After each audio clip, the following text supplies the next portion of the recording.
Günaydınlar dikiş sınıfından.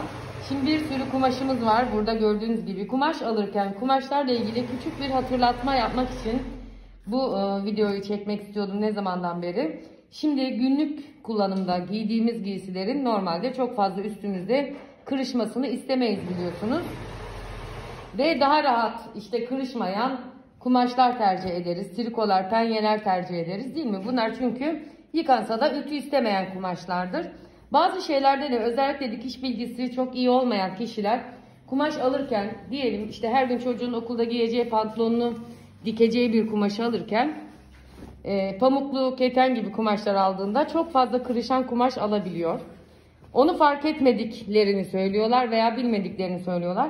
Kumaş alırken şunu yapabilirsiniz. Kumaşın bir köşesinden tutup elinizde şöyle iyice sıkıp açıp baktığınızda kumaşın ne kadar çok kırışabileceğini görüyorsunuz. Bu demek değil ki bu kötü kumaştır. Hayır, iyi kumaştır. Sadece kırışma özelliğini göstermek istiyorum. Örneğin şu kumaşta bakalım şimdi. Avcuma alıyorum, katlıyorum. Bakıyoruz. Evet, kırışıyor. Yani bazı giysiler dikilirken veya ütülenirken biliyorsunuz da ütüden aldığımızda askıya asarken kırışmaya başlar. Özellikle doğal liflerden oluşan kumaşlarda. Bakın. Tekrar bakıyoruz. Şimdi buna bakalım. Biraz daha sentetik karışımlı bir kumaş. Elimizde yani siz de kumaş alırken şu testi yapabilirsiniz. Gördünüz mü? Şimdi ikisini alıyorum elime tekrar. Açıp bakıyoruz. Aradaki kırışmayı. Tekrar şu kumaşı alıyorum. Şu köşesinden. Diyelim ki pazardayım veya dükkandayım. Kumaş alacağım. Alıyorum. Bakıyorum. Kullanmak istediğiniz yere göre kırışıklığını ne kadar çok istiyorsanız doğallığını o kadar dikkat edeceksiniz. Gelelim triko kumaşımıza.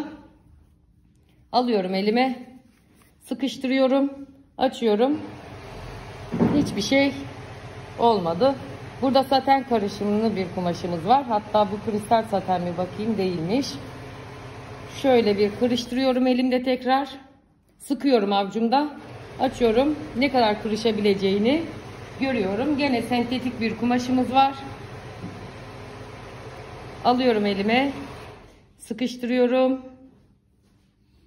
Açıyorum. Kırışmadığını görüyorsunuz. Kumaş alırken bu testi mutlaka yapmanızı öneriyorum. Herkese güzel bir gün dileriz.